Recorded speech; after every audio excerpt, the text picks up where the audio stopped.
Right, here we go again. Frankie Parsons here, reporting for duty from old London town and bringing you the very best recommendations in PC games for the single player. So in today's Top 20, we will be looking at the very humble Top Down Racer, a vastly overlooked genre in my opinion, probably down to the fact that hardly anybody develops the games and even less actually play it. So let's try and right that wrong today by opening the curtain and seeing what today's game is, shall we? We'll need to bring up the spotlights, otherwise we won't be able to see a thing. And it is... why, it's Little Racers Street. Yes, sure, a little game, but Street's ahead of a lot of the competition. Well, flippin' heck. Let's turn it around, shall we, and have a look at the 48 genres. Of course, sinking into the depths, the 4 genres that we've played already. That's 2 from the top rows, 2 from the middle rows. Let's have 1 from the bottom row, shall we, Frankie? Yes, indeed, it's top-down racers, a very unique genre, no other genres like it. Let's open the doors and have a look. Right, let's bring into place the medals first of all, and those honourable mentions. Art of Rally and Circuit Superstars are 2 very new games which I've yet to purchase. They're supposed to be really good, and at the moment they are the ones that most people are playing. So I've just yet to get those. Absolute Drift is a physics-based drifting game, and which I didn't really get into, and Next Penelope is purely there to make up the numbers because I found that to be pretty damn awful. In bronze we have some games which are there for informational purposes, bar Death Rally, which worked very well on my old system but failed to work properly on a modern system, buyer beware. The silver ones are pretty meh. The gold ones here, Mantis Burn Racing is probably the best candidate for Platinum standard. That's really good. The Mini Motor Racing X is a sequel to the prequel, which I've not yet played, but pretty damn sure it's worth a gold medal. Super Arcade Racing is a very basic top-down game, as is Super Laser Racer, which actually involves combat involving geometrical shapes. Now, here's the Platinum. As I say, top-down racers are not a huge genre, but if you want to explore, these are the 4 tried and tested ones. Bang Bang Racing for a bang bang kick. It's cartoony, it's very vibrant, very colourful, great UI, very crisp, certainly worth a try. Blaze Rush is probably the best top-down combat racer. Top-down racer. Little Racers Street we'll see in a minute, and of course Reckless Racing, which you can get on the Windows Store. It's not, you can't get it on Steam. I was going to actually include that today as my featured game, but Little Racers Street just beat it to it. But it's a very good game. Right, let's have a look at Little Racers Street, shall we? Right, here we are at the title page. Not a great deal to write home about, as you can see. We're just dealing with the essentials today, so we're going to just jump into the career mode. As you can see, 8 pathways. There are 5 difficulty levels. You get more credits the more difficult the level is, and the more credits you get, the more you can spend in the shop and on upgrades. The game has challenges. These are essentially achievements, and there you can see that they escalate or go up as you complete them. Very simple, very plainly presented. Rankings are kind of to do with online things, which we're not going to deal with today. Time trial we'll come back to. Multiplayer, good luck with getting a multiplayer game at all. In the shop you buy your cars. The cars range from the A grade to the E grade.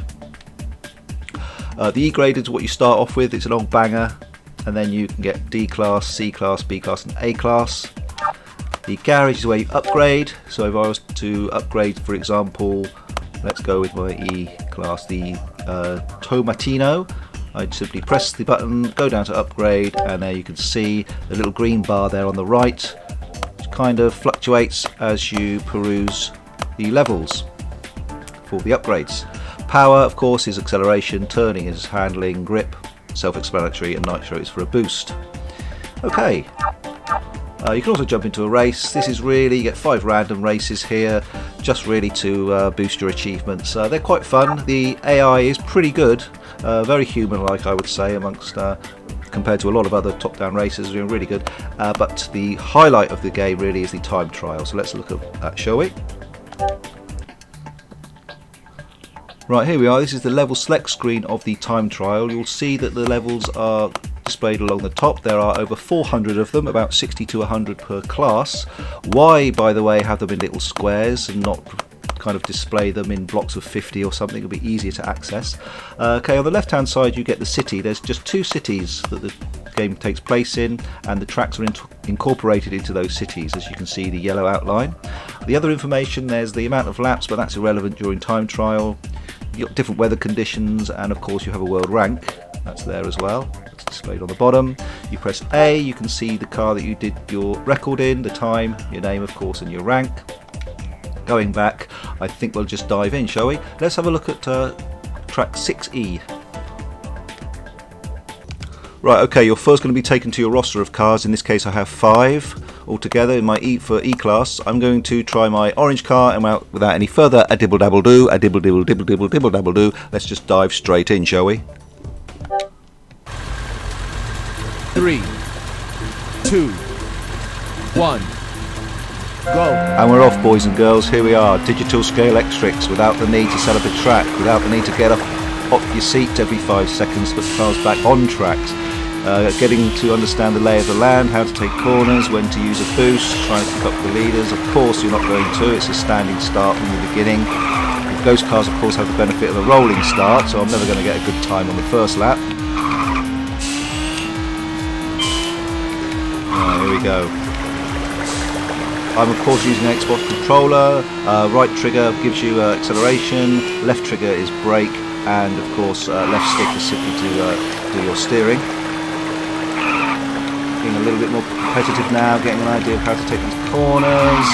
A bit wide there. And Fastest lap. actually that wasn't too bad. Oops, I'm a little bit wonky there. The ghost cars, by the way, are my previous efforts, of course, all done by yours truly. Lots of different colours there. You can, of course, use colour codes for different stats if you so desire. A little bit of driving assist, and there we go. So that gives you an idea of the sort of thing we're up against here with the sort of thing you've got there with a time trial. So here we are back at the level select screen. What I'm going to do is flick through these squares to try a D-class time trial. As you can see, the flaw in having to skip through all of these squares. We'll dive in at, let's have a look. Let's try a D5, shall we? I just wanted to show you what it looks like without any other ghost cars and starting a track from scratch. We'll try the blue car. I'll just do a couple of laps. 2, 1, go. So here we are in a time trial where there are no other ghost cars on the track, and I wanted to show you, check those corners there, what it looks like when you're just completely starting afresh. So we're on a different circuit now. Of course, rain effects for this. Flatters into the side. Let's have a bit of a boost, shall we? Flatters into the side. Now, there you see my ghost car behind me. I'll go slow down just to show you. So it actually renders your ghost car straight away without having to kind of reload. It does it kind of immediately. So there's no waiting, you can see straight away your previous car. So I'm going to do one more lap, give it a bit of a boost. It's got a lot of corners. I'm not aware, I'm not familiar with this track at all, so I'm doing a lot of clattering. Fastest lap. And now, of course, you can see your previous car. There it is, 2 cars behind me. Again, I'll do a little bit better because, of course, the more familiar you become with the track, the better your record will be. Slow down around there. You have to slow down. There is driving assist on this. But you get the hang of it as you go. A little bit of a jump there as well. Take that corner. Fastest lap. And there you go. Okay, I thought I'd just show you that. Let's try a race, shall we? Right, here we go. You join me back at the career mode screen. I'm going to dive into a race. I've set the difficulty to unfair. That's the toughest difficulty. That will give me more credits. We'll do a quick race here. 8 laps, but try the blue car. I think it'll be quite quick. They're quite short laps. 2, 1, go. Okay, and off we jolly well go. Now the boost system works whereby you have in the bottom right corner you'll see a blue bar which gradually goes up, and as it reaches the end, well actually you can use your boost at any time, but of course the blue bar will be depleted as you do that. Okay, keeping up with the leaders quite nicely. I'll wait for our boost to completely go up, and then we can do a good old boost as we go to this straight here. There we go. Now the AI, really think is quite good. Fastest lap. Quite an easy time of it here against this so-called unfair difficulty, but it compares really with Reckless Racing. I mean, Reckless Racing AI is absolutely fantastic. I think is absolutely the best. I think this comes a close second though. And here we go again. They're keeping up with the leaders. What I like about this, of course, it gives you a kind of a lap count. So if you're behind, it gives you how far behind with your best lap and how ahead you are.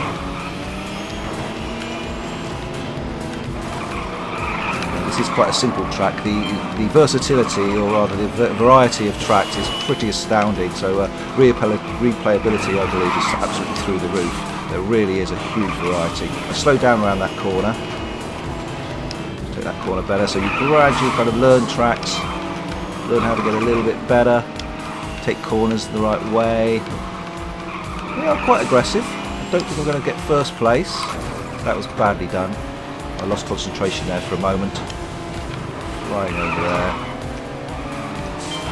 God knows what this camper van is doing in this race, but still. There we go. He's did a bit of a boost there and kind of pulled away.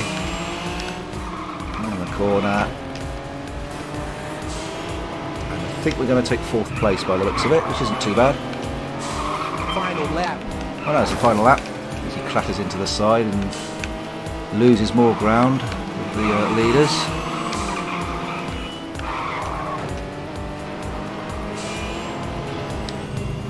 Lap someone almost. I am going to lap him. And there we go. Right, you're given your kind of debrief here, how you did. But a great feature is, of course, it also shows you what the challenges you've completed. There you go, and usually that's like you get like 2, 3, or 4 kind of bits of information there about the challenges. Anyway, that's it. That's Little Racers Street. I hope you liked the game. It's highly recommended, and I'll see you in the next video.